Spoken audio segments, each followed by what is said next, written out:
My goal this morning is to have everybody in this room squirm uncomfortably at least once and preferably more times during my presentation.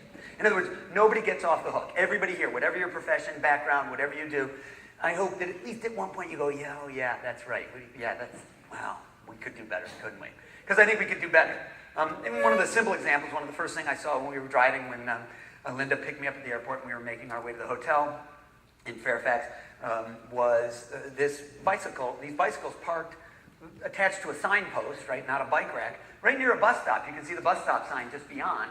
So that's the bus stop. So a couple of things about that. A bus stop is simply a post sign, no shelter, no bench, nothing. And that's where a bicyclist, if they're choosing to ride to that bus stop, that's where they're sticking their bike. Multimodal transportation, just like Dr. Ted did this morning. You walk or use transit, 2 modes, bike, bus, 2 modes. We're not doing the very best at congratulating and thanking them for doing it, are we? If that's what we provide for facilities. Now, this is not an accusation or pointing the finger.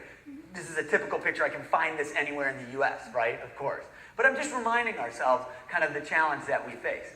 That said, what I'd really like to do is get down here, because I don't like being up on a stage, but I hope that you'll let me know if this is going to give us a big squeal.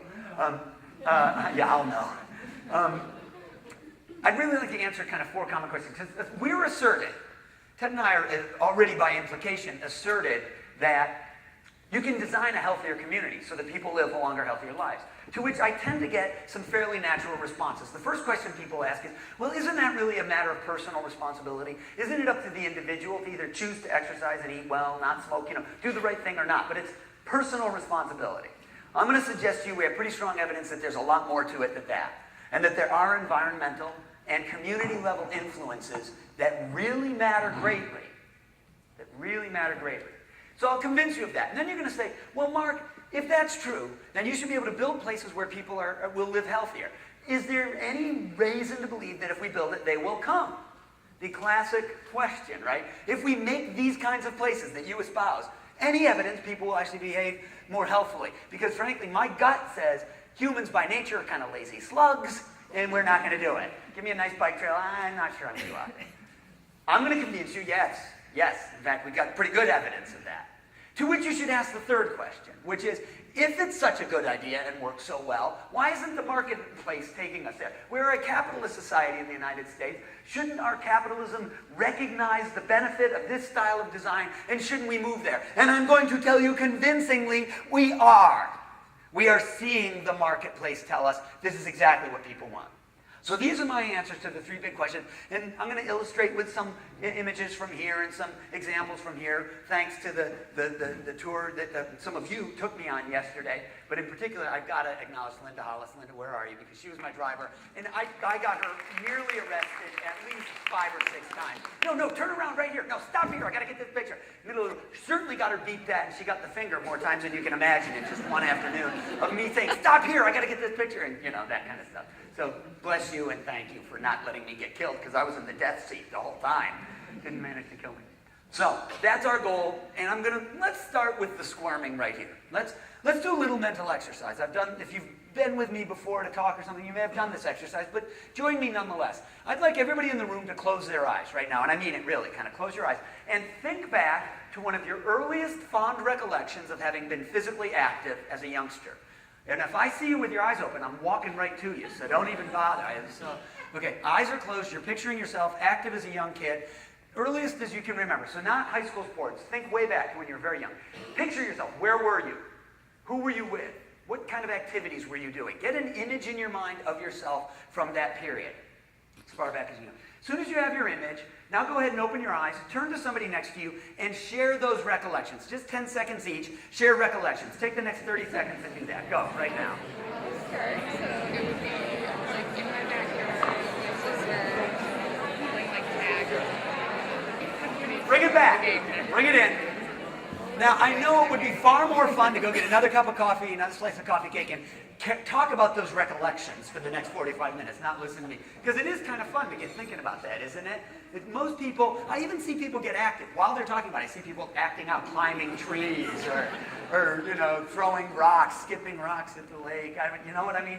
Those kinds of things. So I'm going to ask ask a series of questions, and I want you to raise your hand regarding your recollection of that period. Raise your hand if your answer is affirmative. So an example would be, for how many of you was your recollection of doing something that occurred at a scheduled time and place? Scheduled time and place. How many had recollections where there had to be an adult present to do the activity? How many had recollections where you were only with kids of the same age and gender? So if you were a 12-year-old boy, you were with 12-year-old boys.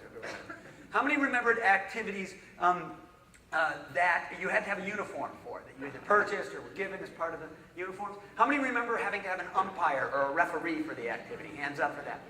Okay, how many remember activities where you might have been with kids of different ages and different genders? So there might have been older and younger kids playing together, boys and girls, whoever you could get to get a team up, for example, wiffle ball in the neighborhood or something. How many remember activities where there did not necessarily have to be an adult present? Hands up for that.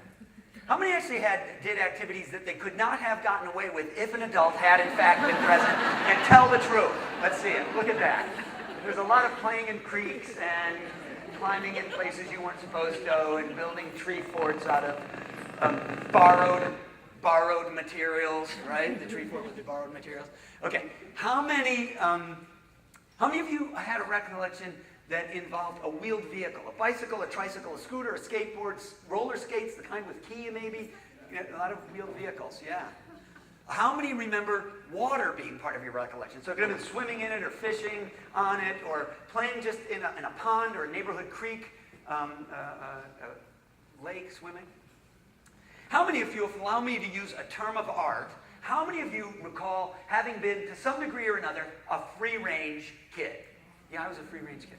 Who had a fort in the woods somewhere, for example, or on the field, or in a neighborhood lot? Okay, pretty interesting, a lot of free-range kids. Last two questions are the important ones, so listen very carefully. How many of you believe the majority of children growing up in America today are free-range kids? Majority. Or Fairfax County, for that matter. You just look at here. Look around, don't look at me. Look at the votes. So we had a lot of free-range kids. We all agreed, not so many now. Last question. How many think it's good for America, the youth, that we're raising a more robust, strong, healthy generation by virtue of them not being free-range? Good thing we don't have free-range kids anymore. Hands up for that. Look around. One in the middle. Patricia. Yep.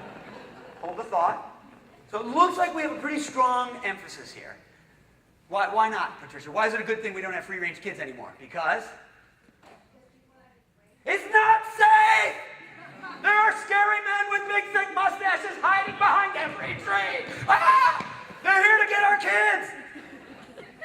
A friend from Australia has said we have been marinated in fear in the United States. Here's what we've just said. As recently as a generation or two ago, we were a lot of free-range kids. We all agree they are not as free-range now, and we all agree it is probably not good for them. But one of us. And I'm going to suggest to you, she even agrees with my fundamental premise, that they're not going to grow up as healthy and strong by not being free-range. To which I ask the entire room and everybody you know one very simple question. What precisely are you doing about it? And if you don't have a good answer, start squirming uncomfortably right now. Because I believe it is one of the single most important things we can be working on as a nation to restore a world where we have free-range kids again. Really important. Now, to Patricia's point, there are a lot of really smart people who are writing and thinking about this, and they're doing a lot of research around this. Richard Liu wrote an entire book really dedicated to the topic in the top right there, called Last Child in the Woods. He actually decries an affliction he calls nature deficit disorder. Because he recalls a time when even urban dwelling kids, there was a neighborhood lot that you played the pickup games of stickball or kickball on. This is not just the purview of kids who live in rural environments in suburbia. He said we tended to be more free-range than we're not anymore. And he catalogs the physiological afflictions associated with being less physically active, less time outdoors. He even asks questions about things like rising rates of ADHD and things like that. Really interesting area of research. The woman on the bottom there, Shane Gould, is an Australian health advocate. I spoke at the Australian National Physical Activity Conference. She posits that we may even be holding kids back by only giving them structured play. She says, where's the inventiveness and creativity of making up games like you used to do when you were playing without adult supervision? Where's the leadership skills of having to be a captain and pick teams? Where are the negotiation skills of resolving conflicts when there's no grown-up to tell you what to do? These are all skills that you have to use to be a successful leader in a community as an adulthood. Many of you use those skills every day: inventiveness, creativity, leadership, negotiation skills. You started developing them when you were a free-range kid at 7. We're raising a generation not having the opportunity. But to Patricia's question, we have to ask, is it reasonable to expect free-range kids in a world that's so dangerous? So my question to you is this: how much worse is it now than, say, 40 years ago? How much higher is the rate, for example, of abduction of kids, or violent crime against kids, let's use that, by people who don't know them over the last 30 or 40 years? Let's pick the time frame in which the percentage of kids walking and bicycling to school went from the green bar here, 40% or more, 45%, to only about 15%. And the percentage of kids being driven to school by car, the red bars, went from about 15% to almost half. That's a dramatic reversal in just 30 years. We're driving kids to school, but it's reflective of lots of other trips to a friend's house, even to play. When they go to be physically active, a play date or a sport, we're driving them by car. If you look at transportation data. Over that time frame, what is the actual change in violent crime against kids by people who don't know them? Oh, by the way, another interesting thing happened over that 30 years. Do you know what it is? Childhood obesity rates tripled. Precisely the same time span. Overlay the graphs. Now, I can't assert causation, but over the course of our conversation here, I think you're going to agree that we can make a pretty good deduction about that. That these are very related. As we've gotten in the habit of putting our kids in the back seat of the car for every trip, this is what we're doing to them. And by the way, the actual increase in violent crime against kids by people who don't know them is what over that time span? Say the number as a percentage. From 0 to 500. Is it 5 times worse? Is it not worse at all? What is it? 0. 0. Now, it's in the media. There's a case, an Amber Alert in California, and it's on the news for the next 24 hours, even if it's resolved without a problem. It turns out it's a custodial battle, 2 parents. And I'm not trivializing. I'm a parent of a 16-year-old girl, 18-year-old boy. I know there are places kids shouldn't go unaccompanied. I know there are dangerous neighborhoods. I know there are places with gang activity, and I know there are drug houses we don't want our kids walking by on the way to school. So I am not trivializing any of those challenges. I am saying our simple job is not to throw our hands up in despair and stick them in the back seat of the car so that this is what we can be looking at. Our job is to fix it. That is the challenge before us. And also to scale the risk appropriately, to think about what they're really at risk for. Because this special issue of Time magazine, which talks about a disease that we used to call adult onset diabetes, but we don't use that term anymore. Can we use the term adult onset?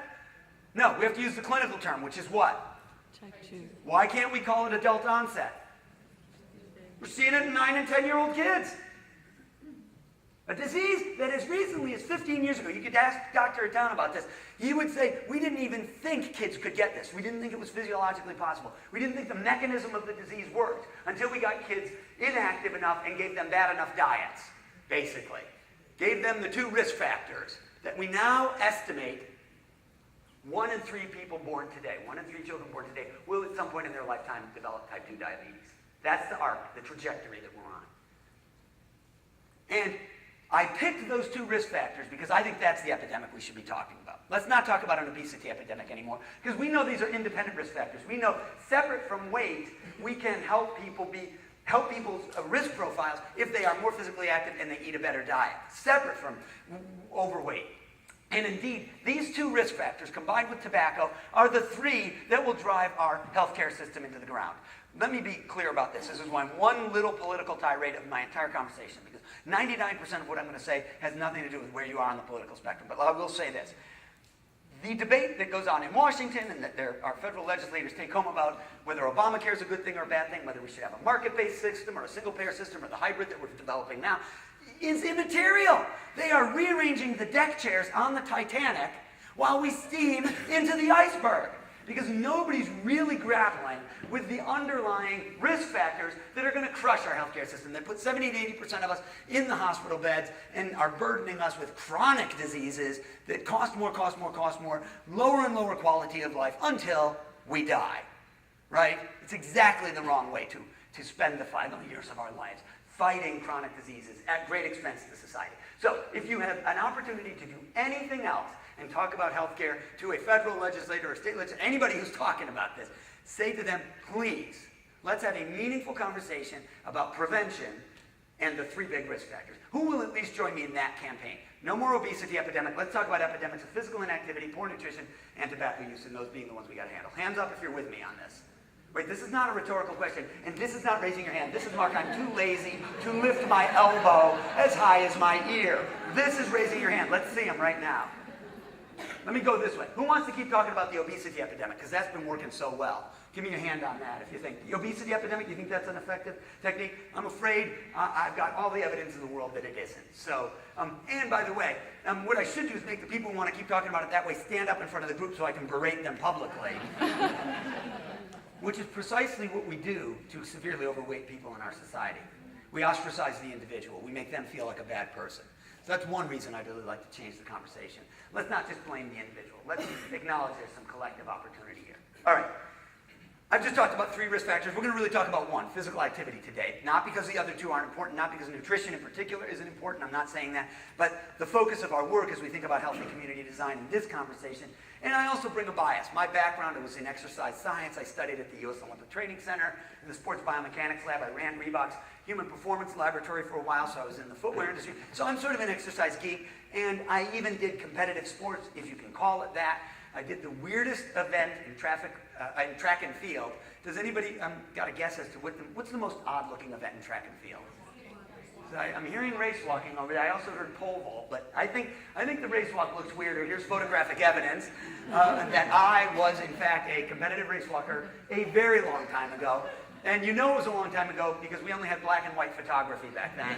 That's all we had. The other giveaway is that those shorts were in style back when I was competing. This being the 1928 National Championships. Many people will ask, Mark, why race walking? Of all the odd events you might have tried, if you were a decent endurance athlete, why didn't you run? And I did the 50-kilometer race. Well, it's obvious when I show you the next shot. It's, of course, the huge crowds that showed up in our competition. The fame and fortune to be had on the professional race walking circuit. So, you're not going to believe this. This is actually the start of the 1984 Olympic trials in the 50-kilometer race walk. 50 kilometers is 5 miles, 6 miles longer. No, 5 miles longer than the marathon. Marathon's 26. This is 31. So it's the longest foot race in the Olympics. And like the marathon, you start in the stadium. This was the Olympic trials. This is the LA Coliseum. It was the 84 games. So they held the Olympic trials in LA as well. So you started in the Coliseum, you went out through a tunnel, did a loop in the city, then you come back and finish in the stadium. And they started us and the marathon runners very early in the day to avoid the hot, hot weather. When we finished, other events were going on. You came into the stadium, the decathlon was going on in the infield. It was really thrilling. But at 6 a.m., you have to look very closely. And if you do, right above the yellow Kodak sign, you can see my mom and dad right up there. That's really them, those 2 little specks. Cheering me on, 6 a.m. Way to go, sweetheart, looking good. My mom, wait, just looking good, honey. Just 30 miles to go, sweetheart. Thanks, Mom. So, I come from this background of competitive athletics and sport and exercise, and I can boil all that I've learned in over 30 years of being involved in exercise science to 3 numbers regarding physical activity. 30, 20, 365. And these are sort of the simple way to tell the story. If you were going to make public testimony before a board, for example, as to why we should care about healthy design, you could do worse than to do these 3 numbers. 30 is the minutes per day. We're told everybody should be physically active. We know kids need more like 60 minutes per day. These are minimum recommendations, come from the Surgeon General, the Department of Health and Human Services. Pretty straightforward. Unfortunately, 20 is a generous estimate of the percentage of Americans that actually get the 30 minutes per day on a regular basis. I'll clarify that in a moment. 365, well, what must that be? Days of the year, so you would think. Add 3 zeros, and you have an estimate of the number of premature deaths annually due to physical inactivity and poor nutrition. The only thing that kills more of us prematurely is tobacco. It's something like 480,000 deaths, and that number is so large in part because of the secondary and tertiary effects. I smoke. I'm at risk for early death, but I'm also making those who are getting the secondary and tertiary effects of that smoke, right? So the bottom line is, although we know it's good for us and the dosage sounds pretty attainable, we're not doing a very good job. Indeed, the guidelines tell us that it does not have to be structured exercise. If this woman walking to do errands, if she collects 30 minutes of on-foot errands, Dr. Itan said quite specifically, he's going to be able to count his walk to and from the metro station today, right? He will have gotten thousands of steps. Certainly it took him more than 30 minutes to walk those 2 directions. He's well exceeded the recommendation. He doesn't have to change his clothes. You don't have to go to a gym. You don't have to train for a marathon. And it can, in fact, be broken up. That all comes from the research, and it's what reduces our risk for basically everything that makes us infirm and die prematurely. Seems like a reasonable dose. The bad news? Well, here's a graphic showing that 20%. So this is a percentage of adults getting the 30 minutes per day on a regular basis, and two notable things about it. First of all, 20% is probably an overestimate. That's based on self-report data that the Centers for Disease Control collects through telephone surveys, and we know people tend to tell you what you want to hear when they're being surveyed by phone. We also know, for example, they tend to be taller and weigh less when you survey by phone rather than when you actually measure it. Not making that up. They've done validation studies. But so the real number, when they've done objective measurement, put a pedometer or a measurement device on a person's hip, have them wear it for a week, it looks like more like 5 to 10% of the population at most are actually meeting the recommendation. That's point number one. Point number two, look at the graphic guy, however you measure it. It's dead flat. Whatever we've been doing for the last 20 years has not upticked the percentage of Americans meeting the recommendation. Whether you accept that it's 20 or you know that it's closer to 5, we have not moved the needle. Telling people to exercise and go to the gym is not working. Last couple of bits about public health here, because I think it really creates an important context. Why is it so resistant to change? Well, I think it's called, I call it the stickiness problem, and I think it's well reflected by a simple study. This is a graphic that just shows you exercise minutes per week over a 1.5 year period. And in this study, John Jakisik and others, his colleagues in the study, got people to try to take part in the 40 minutes per day of regular walking. And it didn't even have to be exercise. You could do it however you want. One group was told, walk your 40 minutes all at once. One group was told, break it into 4 10-minute walks if that's more convenient. Third group, not only could they break it into 4 10-minute walks, they actually gave them a treadmill. They put a treadmill in their house so they could jump on anytime they wanted. And then they did all the stuff we do in public health to encourage them to exercise more. So they sent them email reminders, and they called them on the phone and said, have you done your walking this week? And they taught them how to warm up and how to stretch afterwards and how to wear walking, pick a good walking shoe so they didn't get injured. They took exercise diaries, and if you turned in your pages every couple of weeks, you got prizes, like t-shirts and water bottles, because we love giving away t-shirts and water bottles in health promotion. We do. Who here has been involved in the proffering of t-shirts, water bottles, baseball hats, fanny packs, and other types of prizes? Whether it's for a walking program or for Bike to Work Week or anything. Let me see those hands again. Get them up there. Why do we do it? Because it works. Look, at the intervention 6-month period, all 3 groups increased their exercise minutes per week. Statistically significant. But that's not the interesting public health question, is it? The public health question is, what happened after the study is lifted? I leave you to your own devices, because I've got to move on to the next 500 people, don't I? We've got to get the whole population moving more if we're going to have any effect. So, my question to you is, which of those orange arrows represents the trend for the group after the 6-month intervention? I'm going to make you vote for one of the 3, and before you do, I'm going to give you inside information, which is this. They showed statistically significant increases in aerobic fitness and decreases in weight at the 6-month point. So after 6 months of increased walking, not training for a marathon, walking 30 to 40 minutes a day, they were losing weight and getting more fit. Got it? Everybody vote for one of the 3 curves. How many think they continued to increase their exercise minutes per week? Thank you for your optimism. One gentleman. How many believe they at least maintained it, that the plateau on average, they plateaued? And then how many believe it dropped off? Well, you guys have a crummy attitude. Wow. I should just cast you all out for the bad, except for one thing, which is, of course, that you're right. We don't have reams and reams of these data. Most studies get funded, by the NIH. They end right here. We declare victory. Everybody increase their exercise minutes. We should do this. This is a good program. And we don't recognize that if it's not maintained, if we're not up in your face the whole time with the encouragement, it's going to tend to... Why? Well, because they still live in the world they live in, where the streets are hard to cross, or they've got jobs, and they've got kids, and they've got 2,000 other things to worry about. So this is very common, and it's what I call the stickiness problem, because it's not a matter of getting the short-term or acute behavior change, it's getting it to stick.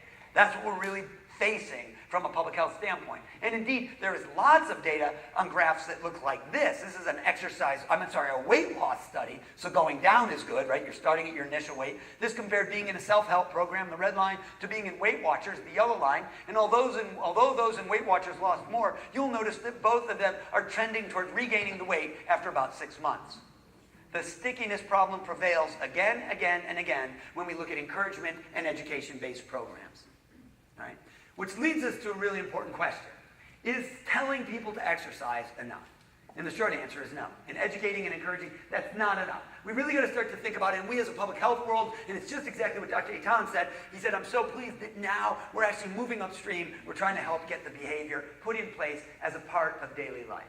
And what a social psychologist would tell you is you can't just focus on the individual, right? That's an important piece, but it's a necessary but not a sufficient condition for success. What we have to do is have all the other influences in their life, from family and friends to their workplace to the design of the community, its physical design, even its public policy, steer you in that direction. This is called a socio-ecological approach.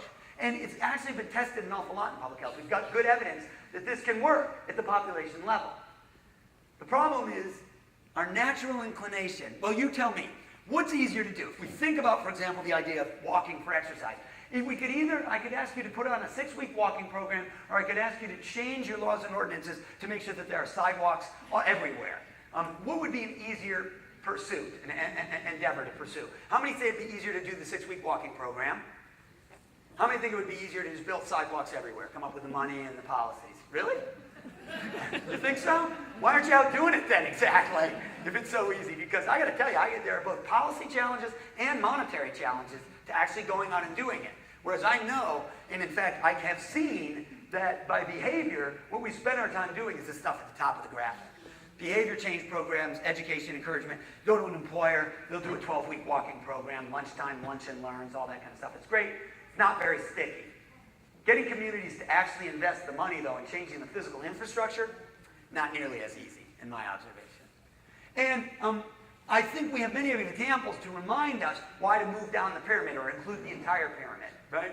And certainly, well, you tell me, which one of the great, I would argue, great successes of public health recent decades regarding an unhealthy behavior, where we've really changed the social norms? Would you not agree that we don't just tell people not to smoke, but we make it hard to smoke in public places? We've now taxed the daylights out of the product. It's not advertised on television. Enforced the ban on the sales to minors. We've changed the physical environment and the political, if you will, the policy environment around it. But I would argue seatbelts and child safety restraints, we're starting to do it around our waste stream, right? Recycling, we're institutionalizing how that happened. A great and classic but often overlooked success of public health of the last century is waterborne illness, where we have cleaned up our water systems reliably, so you don't go anywhere in the United States and say, oh, better not drink the water out of the tap there, for the most part, unless there's been a disaster. Whereas Haiti right now is still undergoing a hot cholera epidemic. And the amazing thing is they've thought about vaccination, they've thought about trying to treat people, but the thing they know they have to do is actually create sanitation systems and provide clean water. Telling people don't drink dirty water, education, encouragement at the top of the pyramid, is simply not going to be enough. Right? You got to move down and create systemic change. Which leads to this interesting question.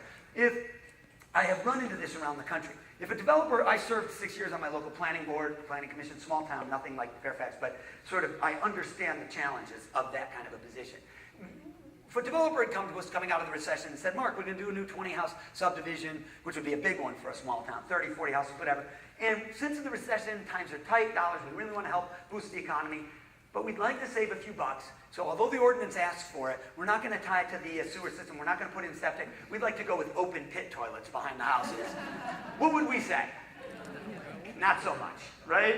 And if they said, hey, I'm the developer. It's my land. I can do what I want. I'm going to sue you. We would say no. And what would be on our side? Why would we be able to say no to them? The law. Right? Ordinances very clearly lay out what their requirements are. Built into zoning ordinance, subdivision regulations, precisely what they have to do. They try to sue us, not only will they lose, they'll probably pay for the lawsuit, and done. Same developer comes to me and says, Mark, coming out of the recession, times are tight, really, I know the ordinance says we should do it, but it's going to cost me a lot to add that little trail spur and the sidewalks on both sides of the street. I'd like to go with sidewalks on one side, or maybe because we attach to an arterial that doesn't have sidewalks on it, and it's sort of a rural neighborhood anyway, how about we give us a waiver on the sidewalk requirement and that connection to the nearby trail? What do I see planning commissions all over the country sometimes do? Yeah, you know what? Go ahead. The road doesn't, the arterial that your subdivision connects to doesn't have sidewalks. Why should we make you put them in there? What would be the other way to answer it? What would be an alternative answer to that? It'll increase your property value. Well, it'll increase your property values, sure. And I would argue you could go back to, and our long-term plan is to have sidewalks everywhere and to get them on that arterial. So although they may not be connecting to a sidewalk right now, you will, because we have a plan, we have ordinances, and we can get it there, and the value of this neighborhood will be much higher if it's a safe and walkable neighborhood for kids in the long term. That might be a way to tackle that. By the way, this is the data on tobacco use, cigarette consumption in the United States over the last 100 years. And you'll notice, although the Surgeon General's report came out way back here in 1964, we knew cigarettes were bad for us. We don't really get that drop, the actual downturn in cigarette consumption, until we embark on that entire socio-ecological approach. Move beyond just the top of the pyramid, all the way down to changing policy and even social norms. Okay? It's a very important lesson in that. And the lesson that we're taking from that is, although yes, some fraction of the population, maybe 5, maybe 8, maybe 10%, will go to the gym, will work out, will do formal structured exercise. If we're really serious about creating places where people are more physically active, we got to think about building them in such a way that it happens incidentally and as a part of daily life for the vast majority of Americans. Particularly if you think of our most at-risk residents who have neither the time or the resources for a health club membership or to go to a gym. Single parent working 1.5 or 2 jobs. Are they going to go to the gym to work out? No. Might they be, if we made it safe enough, could they walk to the transit station? We hope so. Indeed, they may have to. And yet, we sometimes build environments that don't even encourage that. So that leads then to the second of my questions. Okay, smarty pants, fast talking guy. Is there any evidence you can actually build such places? Is there research that confirms for us you can design it that way? And the short answer is yes. And the only slightly longer answer is, as my read of the literature says, effectively 4 things characterize such places, particularly places where we tend to see more routine walking, bicycling, and transit use, which we consider the active transportation modes. It's a greater variety of different kinds of activities in close proximity, so I can get between different kinds of things. 2, there are facilities that connect those for active transportation, think walking, biking, and transit. 3, when I get to the destination, it rewards me rather than punishes me for showing up without a car. Think about that a little as you think about places you know in the county. And 4th, it works for absolutely everybody, all ages, all income levels, people with disabilities. Everybody's accommodated by the design. If those 4 things are in place, what the research suggests to us is you will be in an environment that is stickier for routine physical activity. So if you then get a great walking program or a bike to work promotion or a walk to school a week, it's more likely to have some sticky effect because the infrastructure and policies support that. So what are we talking about? Again, all images from here, from our ride around yesterday. Traditional compact neighborhoods, not large lot subdivisions, right? Houses on 3, 5 acre lots, even 1 acre, but more compact with shared open space. Think some of your cool trail corridors or neighborhood pocket parks, shared, available to many households. Neighborhood schools, retail districts with mixed use right down to the parcel level. And by that I mean retail on the first floor and housing above. Whether it's the smaller scale stuff like you might see in a traditional, in a neighborhood like Fairfax or Vienna, you know, sort of the old downtowns, the main streets that might have had just 2 or 3 story buildings, to the high-rise type mixed-use development. You might see it at Tyson's Corner or somewhere like that. 2, to get between, so what are we saying, by the way? The maxim you will hear planners use when they talk about this is live, work, shop, play, learn, pray. In other words, having all those different kinds of activities close together rather than segregated. Rather than historically what we did, which was housing subdivision, housing subdivision, housing subdivision, mall, housing subdivision, office park, giant consolidated school over here to reduce our land costs, right? So kids come from great distances to that school. Those segregated land uses, by definition, almost every trip will be by car. Does that sound remotely familiar? Like sort of how Fairfax was developing for many decades, not most recently, but for many decades since the 1930s, 40s, right? Segregated land use. It was the law of the land, by the way. You're no worse than anywhere else. You just happen to have high density because you're in a really developed, built-out region. 2, the network of facilities. So it's the mundane stuff like sidewalks, but it's multi-use pathways and trails. That's a shot from the W&OD trail, the one in the middle there. Bicycle lanes and transit. All of those have to be in place to connect the different land uses. And let me say this, we have growing evidence that regular transit riders, here's an example of one study that was a really interesting one done by some folks down at CDC, that looked at regular transit riders and measured their daily physical activity separate from any exercise. So it's not just guys like Dr. Itan who you'd say, yeah, but he's sort of an exercise geek, and if he couldn't have walked to the train, I bet he'd go to the gym or jump on a treadmill at some point during the day. But even for people who get no and make no effort to get conscious exercise, They are statistically more likely to get there 30 minutes per day by virtue of their use of transit because of the need to walk to and from the bus or the train at either end of the stop. Does everybody understand the distinction I'm making there? So don't think this applies just to those who are inclined toward exercise, because the studies have controlled for that. When we talk about the bicycle network, keep in mind it doesn't mean bike lanes everywhere. We often talk about the fact that on low volume, low speed streets, having the bicycle share or having what's called a shared use arrow or a share-o, picture in the top right, would be a good example. Bicycle lanes. And I show you a picture of the American River Trail in Sacramento, which is not unlike some of the really cool trails you have here in the region. I hope some of you have been on these great trails here. But the story about the Sacramento Trail that's so interesting, that trail goes like 30 miles outside of Sacramento all the way out to Folsom Lake. Gorgeous. It's right along the American River, this riparian environment that's stunning. I've seen blue heron and things like that. But the last 2 miles of the trail that they finished were the 2 miles that got you from the inner edge suburbs to downtown, right to where the Old Town district. So it's where their transit center is. It's where commuter rail comes in, the light rail's there.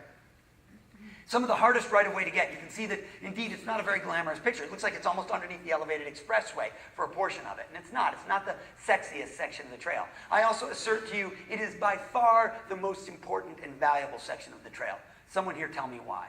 Why do I say that 2 miles is the most important, even though it was the last they got? It's the reason to get on the trail. What do you mean? You got a place to go. It actually takes you to destinations. And indeed, the guy who's pictured here is a commuter who's riding to work. He might ride it on the weekends, right? That great section out in the country, people can drive to automobile trailheads, take their bikes off their cars and ride on a Saturday. La la la, la la la. Who's doing that? Well, the folks that are wealthy enough to have the wherewithal to do that, right? Who's this guy? This is a guy who's riding his bike to work in downtown Sacramento. And in so doing, he is, by the way, one less car up on the interstate there. He's one less car I have to park downtown. He's reducing his greenhouse gas and other vehicle effluent impacts, right? He is also, by the way, getting his 30 minutes a day, so he's more likely to be present at work and make fewer healthcare claims, live a longer, healthier life. We win in a million ways. Indeed, here's what I tell people who say, oh, I would never use a trail there. I would never ride on that. I say, you don't have to. If he does, we all benefit because all of our health insurance goes down. So shut up about the fact that you'll never be on the trail. I don't care whether you do. Enough people will. I'm serious, by the way. You can imagine I have actually done this at public meetings. Because that is the lamest reason. Well, I don't know that I would ever. It doesn't matter. If he does, we all collectively benefit. Does everybody understand? He's one less car you're competing with on that wonderful traffic that Linda and I drove through this morning, light cycle after light cycle. He's one less car. Dr. Ted was one less car we competed with to get here this morning. Do you guys get that? Not that that's an issue here, because I know you don't have traffic problems, but some parts of the country, they care about that. Right? I mean, could you think of a better reason to do this? Third, when I get to the destination, does it reward me or does it punish me? So you've got, I could only show 80,000 pictures of this, sort of strip development, setback, parking lot out front. Or this, this happens. Does anybody recognize where that is? It looks like a wonderful little walking downtown, doesn't it? Anybody pick it out? Where? No. Tyson's Corner. It's the Walmart, the new Walmart there. They've actually made a walkable, sort of their seating. I think there's a food place next to a something burger. My only point is, that looks kind of pedestrian friendly. Here's my point. There are studies that tell us things like building up at the street or at the sidewalk, street trees, benches, awnings, things that we used to use the term amenities for. I implore people not to use that term because the notion of a bench or a street tree, for my 74-year-old mom on a hot August day in Fairfax, Virginia, it might be the reason she chooses to walk or not. If she's got a bench she can stop at that is shaded, that's not really an amenity. That's a functional attribute, a water fountain, right? For a bicyclist, the bike parking is a functional attribute. That's not an add-on. So indeed, I talk about this as functional or street furnishings, but not amenities, because amenities sound like they're extras. Do you guys get that? Do you understand my distinction there? Subtle but important. Now, I show you a picture. That's a Walgreens from Portland, Oregon. And you'll notice it is up the street trees. The benches there, I don't know if you can see them. There's some benches underneath an awning. They serve a bus stop. That's all well and good. And you say, but Mark, and it's got a very small parking lot footprint because it's accessed by transit and bike and pedestrian. There's a really good transit stop around the corner. You say, but Mark, that's Portland, Oregon, which everybody knows is a communist enclave. And they can do that. A bunch of socialists live out there, wackos, they do that stuff. You're in Fairfax, Virginia, and we're the United States of America, not a communist enclave, and so we're going to take a standard Walgreens, which, by the way, I know I've had Walgreens come to my town, and they have a stand. They want a corner. They want the building set back. They want lots of parking out front. They also want, by the way, they don't just want 2 curb cuts. They often now want 3 or 4, because they need you to be able to access the backside of the building. How come? Got to have a drive-through, because God forbid I leave the seated position while I'm picking up my Lipitor prescription, right? I got to be able to get it and then drive right over to Dunkie to wash it down with a 700-calorie latte mocha, blah, blah, blah. I have high cholesterol, I can make that joke. So, but it's genetic and I control it with exercise and diet. How about that? That's the standard Walgreens. And that's what we'll get if we say, hey, economic development is the important thing. We got to go, right? And let's go out to Appleton, Wisconsin, which is also decidedly not a communist enclave. So this is, I'm sorry, Neenah, Wisconsin. And I mention this because it's right out in the middle of the state of Wisconsin. It's the regular people there, planning board. And they said we wanted economic development. We're going to take those standard Walgreens. But Appleton, the next town over, also decidedly not a communist enclave. Got that one. Building up at the street and street trees and a much smaller parking footprint and bicycle racks and so on. And my point in telling you that is, the board had to stick to their guns, because Walgreens will sometimes say to you when you ask for this stuff, we're not prepared to do that. We don't think that fits in this environment. They were trying to maintain the character of their downtown. And what does the board have to be willing to say? Both staff and then the board, whatever the permit granting authority, you got to be willing to say what? When Walgreens says we're not going to do that. And go ahead, take a walk, right? And by the way, I was considered a pro-development guy on my board, tiny little town, so not on the scale of what you guys are doing. But I was the guy who said, let's work with the developer, find out what makes it work for them. Can we do things that makes that still work for them? How about letting them add a second story for residential? Let's lower the parking requirements. Let them count some shared parking. Let's expedite their permit if that's important to them. In other words, you can work with the developer, make it functionally viable for them. And the only reason I'm saying all this is because I think you're doing that around here. I mean, this is a much grander scale, right? I was doing small town America, but here's Tyson's Corner, there's the Mosaic District down in Merrifield. Well, that's a Target and that's a Walmart. 2 of the classic big boxes. I could take you gazillions of pictures of giant, square, single-story, cinder block structures surrounded by acres of asphalt of both of those buildings. Many would say that is the standard paradigm for those 2 retailers, right? But apparently it's not the 100% standard paradigm. There is a different model out there. You are exploring it. I commend that. Don't just do it in the quote-unquote cool areas, if you will, these target zones. In other words, and I get this. I get that you have to target your work and you got to. But I would argue, if you know this is good practice, when even those crummy strip developments are redeveloping along Richmond Highway, why wouldn't we use the same principles of design? Why wouldn't we? I challenge you to think about that. Think about that. Maybe you've got a great answer. Maybe you say, Mark, you're smoking it. No developer will do it. But that's now, I'm back to my relevant point about, well, perhaps they would if we called the bluff, as they did there. So think that through. And we're going to have a chance to talk about that as a community. Because there's lots of that out there. And lots of it is aging out by definition, right? You can see lots of them that are half vacant, right? Low tenancy rates, ready to be redeveloped. And the question is, what do they get redeveloped as? Just that again? Do we just dress up the covers and put some nice landscaping? Or do we say, hey, let's really think about adding a residential component, bringing the buildings up to the front, other things like that. 4th of my 4 elements, got to be safe and accessible. Here's where I step to the defense of my brethren in engineering, because frequently they've been given the blame. They're told, well, you're engineering these roads just for cars, you're hosing the pedestrians and bicyclists, to which I respond, that's precisely what they've asked us to do for the last 30 years. I do not want to have to sit at one light through 2 light cycles to make a left turn, even at peak hour. So we created double left turn lanes and all sorts of heinous things that make it really dangerous for pedestrians and bicyclists, and just kept adding lanes thinking that was going to solve the problem. Here's the cool thing. There are great tools in the toolkit, from roundabouts to mid-block crossings to simple stuff like curb extensions that allow pedestrians to see beyond the parked cars. Here's a traffic engineering 101 question. See that crosswalk in the top picture? Why is the pedestrian forced to angle to the right as she goes through the island in the middle? Why can't she just walk straight across? There's a little jog to the crosswalk there. I'm sorry? No. I'm talking about for the pedestrian, though. She walks out here. This is an island. There are 2 lanes here and then 2 lanes in the other direction. And she's forced to go to the right a little before she continues on across the street. You guys, she's forced to look right toward the oncoming traffic. She's much more likely to yield and or make eye contact with the driver, who will then yield for her. In other words, it improves yielding behavior of both participants with a simple design element that costs almost nothing more. Right? It's just a design attribute. Only point is, our engineering colleagues, I could show you dozens of places where engineers have come up with really great solutions that make it work for everybody, but we have to ask for it. Here's a geeky little, this is my one mathematical calculation. As an engineer, I'm sort of obligated to give you one. So those who aren't into math, just hang in for a second. You see the sidewalks here in these various locations, and you'll notice where the pedestrian is walking in every case. Where are they? About as far from the vehicles as possible, right? Don't want to get clipped by a big mirror. In the rainy days, they're going to get splashed there. Snow probably gets piled on that first foot. Indeed, you tend to throw away the first foot of a sidewalk when it's at the curb back. We recommend, whenever possible, you move the sidewalk back. So inevitably, somebody says, well, how much?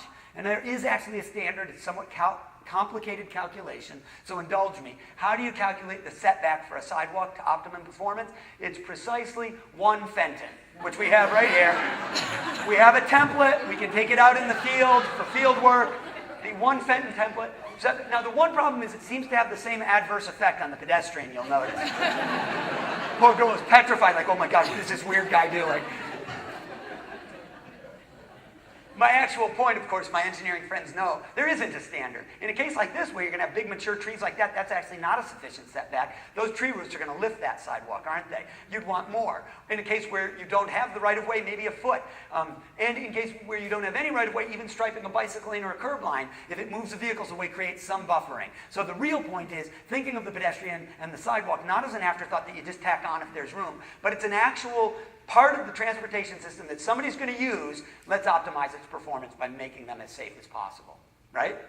That's really all we're saying here. Indeed, I was impressed to see, I think we were down in Springfield, a 0.8 Fenton setback in some of the older neighborhoods. So, you know, some places you have models here of good design. I don't know if that's in the code down there, but it's very impressive. On a more serious note, but actually, no, that was serious, just not that Fenton part. But another thing that's happening all over the country is we're reassessing how we've allocated the asphalt. So you guys have a lot of places where you can look at how much you want to devote the asphalt just to cars versus other modes.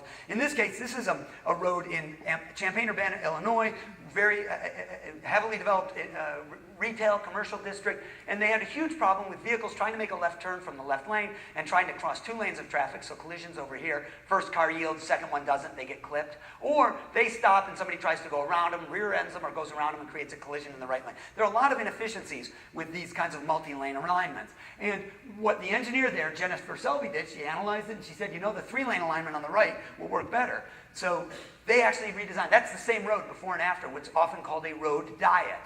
The road got a diet because it got skinnier. So who's heard that term before? Just like enough nerds in the room that, yeah, okay. Thank you. That road now goes from 4 to 3 with the center turn lane. The turning vehicle moves out of the way, so you don't create that disruption. They're only crossing 1 lane of traffic. You get room, indeed, in this case, for bicycle lanes. And where there's no turning movements, you can put in islands with those offset crosswalks like they did there. So it's a big win for not just the motor vehicle traffic, but also pedestrians and bicyclists. I'm just giving that as an example. Am I saying you could take every 4-lane road in Fairfax County and do this? Of course not. Am I saying, however, that engineers are looking at lanes differently, thinking about efficiency, and where the volume is actually controlled? Because often it is not the through lanes, it's what happened at intersections that determines how much traffic can flow. And we tend to add a lot of lanes to essentially store cars at stoplights. Right? That's what they call it. We call it storage. That's the term we use. So the stoplight, boom, we have to have the cars back up. So rethinking all of that. So here's my point. All I'm really trying to say is there are a lot of new tools in the toolkit that get us to these 4 outcomes. Greater mix of land uses, a good bicycle, pedestrian, and transit network, positive site design for pedestrians and bicyclists, not just for cars, and safety and access for all. We know how to design this stuff. Okay, if this is such a good idea, why isn't the marketplace taking us there? Why aren't we automatically ending up with these outcomes by virtue of capitalism seeing it's the benefit? Well, 2 things. One is that if you were a student of economics, that's what I minored in when I studied engineering at MIT. And I got to tell you, one of the first things they teach is the market. I'm a big market guy. I'm a fan of the market. But there are also what we call market failures. And one of the biggest is when costs are externalized. When I make a decision to purchase something but don't pay the full cost of it. So an example is when I choose to get in my car. If all I have to pay for is the gas and the maintenance on the vehicle, I'm not paying for the congestion I induce. I'm not paying for the air quality impacts necessarily, the health impacts of not being physically active, right? They're a cascade. And I would submit to you that we have to internalize those costs through design if we don't do it through policy. So one would say you could add a big gas tax. You could call it the automobile health tax. or the congestion tax, and indeed some places have. So London has a congestion charge in the center city. If you choose to drive in it during peak period, you are automatically, there's a camera that takes your tag and sends you a bill, and you pay it, or you don't get your registration renewed next time you come up. So that's one way to do it. Another is just to make sure that our design captures environmental costs, safety costs, social equity costs. When I say social equity, certainly as long as we build a system that's only for drivers, then that's not very equitable to the people who are too young, or too old, or can't afford, or physically unable to drive a car, right? It's a huge segment of our population that we cut out if we build a car-based system only. We did a workshop at the Mount Vernon Woods Elementary School yesterday, and you realize there are school-based costs to only using automobiles. Less physically active kids we know perform not as well academically. There is enough research now to say more physical activity is good for academic performance and classroom behavior. But how much we spend on school buses, or the distributed cost of all those parents, literally scores and scores of cars lined up as often 20 and 30 minutes before dismissal time. You know, there's a cost, there's an efficiency cost to all those people sitting there, and the air quality that we're dumping into the very plume that the kids are going to walk out and get into is just terrifying. But if none of that, if that's economically too sort of abstract, let's cut to the chase. There are now studies that tell us more walkable, transit access neighborhoods are more desirable and housing values are higher there. Per square foot, if you do it per square foot. If you look at tax revenue per square foot, if you do real estate tax, if you look at, analyze those. So for example, we know classic kind of suburban style development, residential only, segregated. By the way, this study, this particular one, although there are many, uses the WalkScore website. Who knows what WalkScore is? Hands up if you. Have you guys ever done it? How many people have actually done your own address? Okay, everybody should write this down. Walkscore.com, all one word, WALKSCORE. Put in your address and put in an address where the place you'd really like to live. And I submit to you that in many cases, the where you want to live will have a higher walk score. Because increasingly Americans are saying they want to live in more walkable neighborhoods. So here's the deal.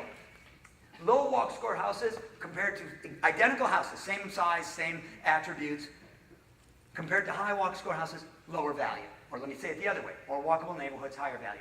Other studies have seen where foreclosures were highest during the recent collapse in the real estate market. Foreclosure rates were highest in our least walkable, least transit-served neighborhoods. Think Phoenix, the giant suburbs around Phoenix and San Antonio, those Sunbelt cities where they had just built, where everything was auto-dependent. Now there are other things at work there, I acknowledge that, but I think this is interesting. This publication actually asked the question in 2010, what is the next generation of home buyers looking for? A taste for in-town living, access to schools and parks and playgrounds, a bike trail. People want at least access. It doesn't mean they're going to give up their cars. It doesn't mean they're going to never drive, but they want the option to get on the train, on the bus, not have to drive every day. And indeed, there is data that suggests national vehicle miles traveled for the first time in decades is actually trending downwards in the United States. That would be hard to believe driving on Route 66 this morning, but it's true. No, seriously, that is true. This publication, by the way, is not a publication of the Sierra Club. It's of the National Association of Realtors. They do annual surveys that ask the questions of their realtors and of their customers. What attributes are you looking for most? These are business people. They're not altruistic greenies saying, oh, we should build these places because they're nice. They're saying, this is going to help me sell homes. More walkable neighborhoods, access to transit, access to a park or a playground, a neighborhood school. Right? The picture on the front, you guys, it's a girl on a bike with a baguette and sunflowers in the basket. For God's sakes, it looks like the Netherlands, not the United States of America. And I'm only saying that because for that institution, the dream house, the cover of that document 20 years ago would have been a house on 3 acres with a 3 or even 4-car garage, right? That was the American dream. There's really a different dream. Millennials, emptiness, baby boomers, there's a different game going on.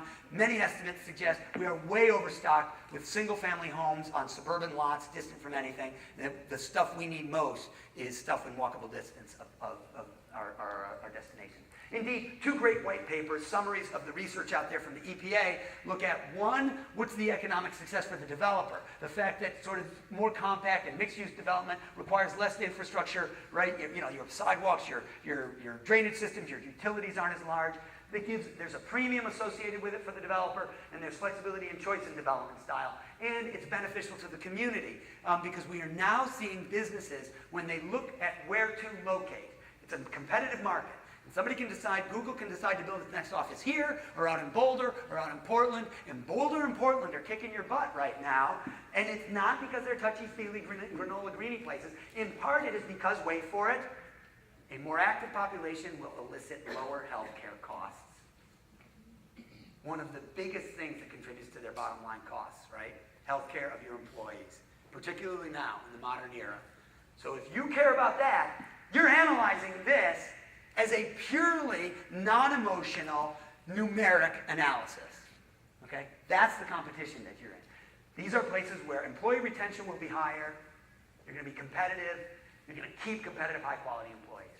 Last piece on this, there's a growing body of evidence, a couple of recent things that came out, one called Rethinking Streets, we were just looking at it yesterday in the car, and this one from New York City on pre- and post-project measurement of actual retail revenue. So they actually looked at the retail revenue from streets where they've done traffic calming, where they've done insane things like, wait for it, take an entire lane away from cars and give it over to bicyclists, pedestrians, and transit. Horror of horrors!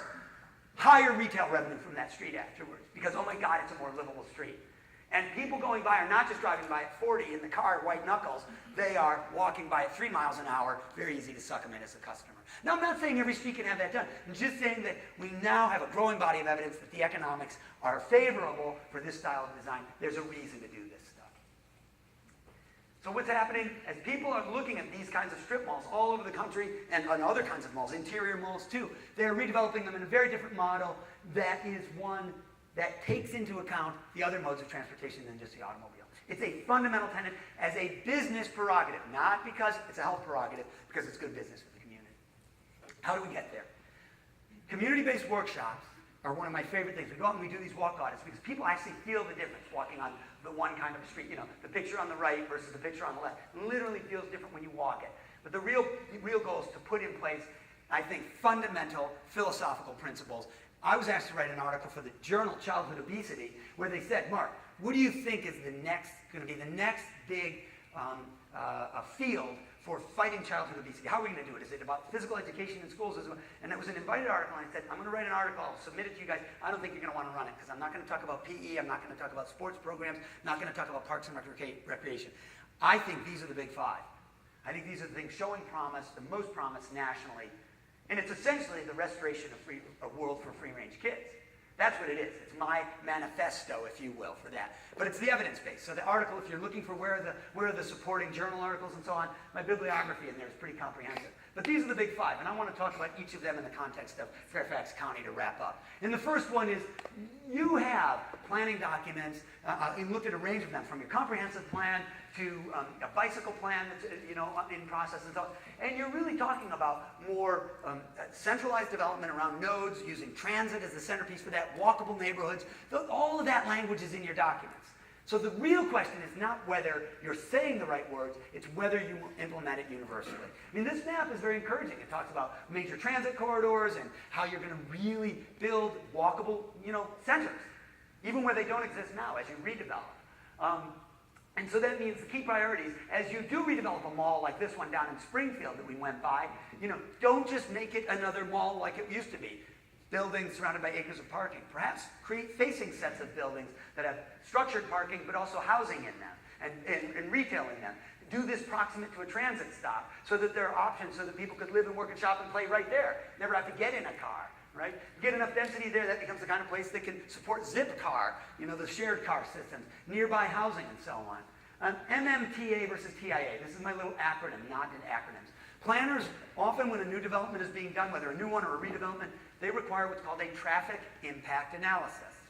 That means the developer and or the planning department or some consortium, they do an analysis of the number of vehicle trips that will be generated. How many cars are going to drive in and out of that Walmart? Why do we need to know that? Well, because we may have to put a signal light at the intersection or add a turning lane. Well, I would submit to you that enlightened communities have moved to a multimodal transportation analysis, not just counting the cars, but how many pedestrian, bicycle, and transit trips would there be? So, and then we might say, well, we've got to improve the access to the nearby transit station, in this case, the Franconia Springfield station. And we know there's lots of evidence of the pedestrian demand. Sometimes people say, but nobody walks there anyway. Go look, and you can find the goat trails that tell us, yeah, the demand is there.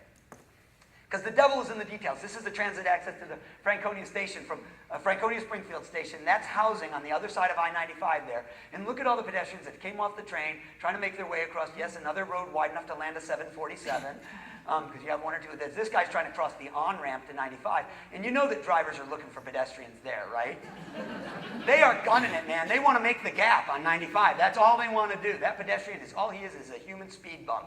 And these folks crossing under. My only point is, if we really want to encourage people to live there and transit here, the station that's behind us in the picture on the left, maybe we could improve those facilities and reward the pedestrian rather than punish them for trying to make that trip.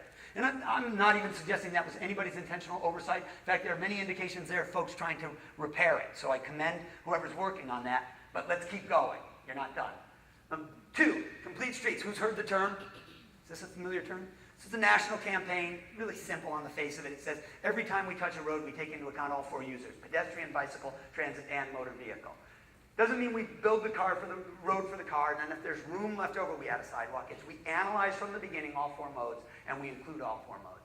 So that's a pretty simple premise. The interesting thing is now, the National Association of City Transportation Officials and others are really stepping up and saying, we have to look at streets differently. In fact, these are 5 maxims from a document, the Urban Street Design Guideline, that just came out.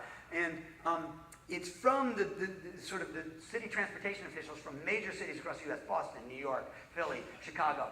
And the interesting point is, they're saying it's not the end of the world to think of streets as something more than just moving cars as fast as possible. And that's a hard thing to do, because as an engineer, I know that was what we were trained. We were trained to think about the road for motor vehicle movements and minimizing conflicts with pedestrians and so on. We have to think about it really differently. And we can start cheap. As you get off of those big giant arterials, these are just pictures of the kinds of novel ways, because you say, Mark, this stuff's expensive. How do I retrofit what's already there? Well, with paint, with curbing material, with signs as intermediate steps to that. We've seen roads like this get redesigned largely by repainting them and maybe moving signal lights. I'm not saying it's trivial to do, but it's not like it's always $1 gazillion. It's not always a massively expensive project. Really excited to see on Gallows Road this effort, inclusion of a bike lane. This is one of the W&OD crossings, I think, right there. And it's sort of saying, look, if you're going to come to this trail, you're going to probably be riding down this road. Maybe we should accommodate bicyclists on the road that gets you to the trail, which is, I think, a huge step in the right direction. How about schools? This is by the Talon Meadows School in, well, I guess it's kind of the Mount Vernon district. I'm not sure what you guys would call it, but we were down near that way. Here's the point. Near a school, what do we want to do? Well, we don't want the cars going too fast, so what do? We put in speed bumps and stop signs. Standard 101 traffic calming.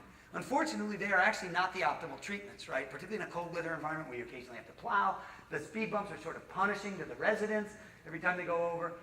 So what we're starting to see is communities do more creative stuff like these are mini roundabouts or mini circles, is what many call them. And you'll notice they have mountable curbs. It's a very low curb here. So when the occasional big fire truck or moving van has to come through, they can zip right over that. It's not a problem. But it does deflect the cars and slow the neighborhood traffic. Yes, admittedly, 2 communist enclaves, Missoula and Madison, but they are examples of, I could give you pictures from Peoria and Chattanooga, seriously, where they're using similar traffic calming devices. Roundabouts, by the way, I just give a plug here. We're seeing them used on higher and higher volume roads, larger and larger amounts of traffic moving effectively through them. Do not discount roundabouts, not just as a little neighborhood traffic calmer, but also for major signalized intersections. But it generally requires lane reduction. You can't do that on a 4-lane and 4-lane road, right? It's really hard to do. When we think about trails, just the last couple of points here. As you think about trails, the third of my 5 tenets, think of them as transportation corridors. Remember my story about the American River Trail. The most important 2 miles were the least glamorous, but the ones that were used functionally, right? So we know that the best used sections, studies have shown, the most used sections of trails are those that connect to other elements of the transportation network, so think sidewalks and bike lanes, to transit stops. They get you to actual destinations, think schools, playgrounds, shopping, housing, and they've woven into the fabric of the community. They're not an escape, but rather they are actually a fundamental part of the community. That's a somewhat different way to think about trails than the traditional, let me get on a trail to ride away from it all, right? That's the recreational rider, which is sadly a fairly small percentage of users. If you really want to get the numbers out there, you want the thing to be connected. I mentioned the term bike-friendly community, which actually has a specific meaning now. The League of American Bicyclists, website at the bottom there, actually gives out rewards from honorable mention through bronze, silver, gold, platinum, diamond. They actually acknowledge bike friendliness. And it's all the kinds of things that you see there, from bike lanes and shoulders to your bike parking to bike sharing programs and so on. Your goal long term should become a bike friendly county. That would be a great high aspiration for the whole region, actually. I'm thinking for the whole Fairfield County. And it won't happen instantly. You're going to do it in pods first, in those transit-oriented, walkable, bikeable districts. But it should be your long-term goal. You're working on a bike plan. This is the 2011 Phase 1 portion of your master bicycle plan. And the principles here are just dead on from what I see from the successful communities. This is language from your bike plan, from the first phase of it. Fully integrate bicycle improvements into the planning and development process. Improve bicycle access. Foster the development of a bike culture, so bike to work weeks and programs like that. And the most important is this last bullet. Make bicycling a viable transportation choice, wait for it, for everybody, young and old, experienced and novice, regular and occasional riders. If the only people out there are people on $3,000 bikes in Lycra, you've done it wrong. And if the only people are out there, only the people that absolutely have to ride because they have no other choice. So they're on a third-hand, hand-me-down bike, and it totally stinks. They've got no helmet, and there's a Walgreens bag over the handlebar, right? They're using it for a functional trip, but they're only there because they have to, and they're riding on the wrong side of the street because that's their destination because they've had no training or anything. You've also not gotten it right. Does everybody understand? And I would submit to you, you're probably closer to that reality right now. Right? There's a handful of people in between. Your goal is to fill in those other groups. The same group, NACTO, National Association of City Transportation Officials, brilliant urban bikeway design guide that goes beyond what the AASHTO and ITE journals will say. So the engineers and planners among you know those journals. They're sort of the guidelines. And here's the point. These are not sort of fly-by-night, seat-of-the-pants ideas. These have been well-tested. They're approaches that have been used, but they aren't necessarily in all the manuals yet. I urge you to take a look at this document for best practices and some of the most innovative approaches, because you've got really wide roads here. There is real estate for bike accommodation. I would argue that there's space to get bicycle facilities in, and you've got to just decide to do it and use these innovative approaches. In fact, one of the simple things, what about in centers, in developed areas, how do we fit more bicycle parking if we've got already narrow sidewalks in like a historic district like this? Well, how about give away one on-street parking space and make a bike corral? I love the fact that in Boulder, yes, communist enclave, I know, but they're making a very important message here. The parking meter's right here, so here's where I have to go to pay for my car parking, but ooh, look, the bike parking's free. I kind of think there's an important message in that, isn't there? Real important messaging there. With regard to transit, you also have a great transit plan. You're tying into the DC network. But again, all of these have to become the absolute norm, and I would argue the primary goal. Not move more cars, move more people by transit. It's got to be central to the work you're doing. Interesting thing, we're down by Springfield, and I'm not sure, I think it was called Springfield, Mall? Plaza? Is it called Springfield Plaza? So there, I think, it looked like there were cars dropping off sluggers over here. That was our guess watching. So here it is, the pedestrians. Now look at these guys, they've all piled out of here. They're crossing, and then they all get trapped in the mid-island here, because they actually went before the signal phase gave them the pedestrian clear, but they knew that traffic was going to move when these left turning cars were coming out. So there they are, they hang out there, and then they take off, and they fan out across the street as they finish. You could see this as misbehaving pedestrians, but you can also see this as an indication of high pedestrian demand, and maybe it'd be good, to reward them, not punish them. You'll notice, by the way, here's where the crosswalks stripe way out here. They're walking way back there because that's where the refuge is, right? They've got a little safety when they're back there. If they were all standing out here, they're just a target. That's what you call them, right? So just acknowledging sort of that reality. Last but not least, we went to a Safe Routes to School workshop over at Mount Vernon Woods yesterday. We talked about what are called the 5 E's: evaluation, engineering, encouragement, enforcement. But the important thing is this. There are really novel things happening out there in the approach to get more kids to walk and bike to school. Not just improving the missing sidewalks, putting in the crosswalks, but how about what they did in Columbia, Missouri, where this traffic jam so frustrated parents they were not letting kids walk to school, even with designated walking groups. So they have what were called walking school buses. University of Missouri students, the young lady in the yellow shirt, would come by your house, picking kids up along the way like a bus, but they're on foot, walking to school. It's called a walking school bus. Parents still wouldn't let them walk because the traffic in front of the school was so bad. So what did those parents do? So they drove, thereby adding to the very traffic in front of the school, right? So what they did was they recognized that there's a park adjoining the school with a nice little drop-off area, an unused parking lot, mornings and afternoons. They encouraged parents on the buses, they made the buses, and they encouraged parents to drop off there. So now the kids coming by car and bus walk through the park, get a little workout, so even if you're coming by vehicle, they ease the traffic jam in front of the school, and the really cool thing they did, they put a 5-minute safety delay on the vehicles in front of the school. So if you decide to still pick up in front of the school, those cars are frozen for 5 minutes while all the pedestrians and bicyclists clear. You can imagine what kids started to say to their parents. What was it? Do not pick me up at the school. Let me walk across the park. I don't want to have to sit in the gym for an hour. It was 5 minutes, but to a child, that's infinity at the end of the school day. I don't want to have to sit there. Let me walk across the park with the other kids. Take a breath, Mark. There are lots of reasons to do this. I don't know if you're aware, we kill about 4,000 pedestrians roughly in the United States every year. Closer to 40,000 of us die in motor vehicle collisions. Closer to 400,000, as I told you before, due to sedentary living and poor nutrition. You can talk about our dependence on foreign oil. You can talk about how businesses do want to locate in more walkable, bike-friendly, transit-served neighborhoods. There are lots of reasons to do this, but I'm going to tell you this final story. I promise it's my last one. It's the guy I meet in Harrisburg, Pennsylvania, walking across a bridge over the Susquehanna River. It's a bridge that was for motor vehicles at one time, but rather than tear it down when it couldn't carry cars anymore and sell the metal for scrap, they turned it into a bicycle and pedestrian bridge to tie into a beautiful trail along the riverfront. It connects from downtown Harrisburg to an island called City Island Park. It's got their minor league baseball diamond on it. It's got a zoo, small zoo and a park. He's walking across the bridge. I take a picture. I say, do you mind if I take a picture? He says, no, go ahead. I say, boy, what a great place to walk. Do you get a lot of exercise because of this cool bridge and the trail? He goes, no, not really. Right, I'm looking for a story and he's got nothing for me. I say, well, where are you going? He goes, oh, I park out on the island. What do you mean? Well, the baseball diamond, the games are at night mostly, so the ball field, all the parking is, they charge $1 all day. Where are you coming from? Why do you do it? Well, downtown by the state capitol, they charge like $8 a day. Plus they've done all this traffic calming, they call it, kind of narrowing the street, sort of a pain. Do you know what that is? I go, yeah, I know a little about that. And he goes, so it's easier to just park out here and walk. How long does it take you? Well, maybe 15 minutes each way. And how often do you do that? And I'm thinking he's going to say like once a year I have to get a license renewed or something, right? He says, every day I work down there. Now I had asked the guy, do you get any exercise because of the bridge? What did he say? How much physical activity is he getting? 30 minutes a day. He's meeting the recommendation. I walked it to make sure, and it does take about 15 minutes or so.